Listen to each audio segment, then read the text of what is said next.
అప్పుల బాధలు వెంటాడుతున్నాయా? అయితే 6 జేవిఆర్ వారి జాతిరత్నాలు ధరించండి.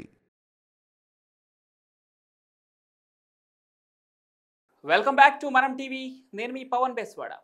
రష్యా అధ్యక్షుడు వ్లాదిమిర్ పుతిన్ పై హత్యాయత్నం జరిగిన విషయం ఆలస్యంగా వెలుగులోకి వచ్చింది. మే 20న పుతిన్ ఉక్రెయిన్ నుంచి విముక్తి పొందిన కుర్చ్ ప్రాంతంలో పుతిన్ పర్యటిస్తున్నారు. పుతిన్ హెలికాప్టర్లో ఉన్న సమయంలో ఉక్రెయిన్ డ్రోన్లు పుతిన్ హెలికాప్టర్ను టార్గెట్ చేసినట్లు పుతిన్ కమాండర్ మీడియాకు తెలిపారు. ఇక డ్రోన్ల దాడి సమయంలో రష్యా వైమానిక రక్షణ దళాలు యాంటీ ఎయిర్ క్రాఫ్ట్ కంబాట్ విన్యాసాలు నిర్వహించి 46 యుఏవీలను కూల్చినట్లు తెలిపింది. అలానే మే 20 నుంచి మే 23 వరకు సుమారుగా 764 ఉక్రెయిన్ డ్రోన్లను నేల కూల్చినట్లుగా రష్యా పేర్కొంది. ఈ ఘటన తర్వాత ఉక్రెయిన్ డ్రోన్ల సామర్థ్యంపై రష్యాకు ఆందోళన కలిగిస్తోందన్న చర్చ నడుస్తోంది.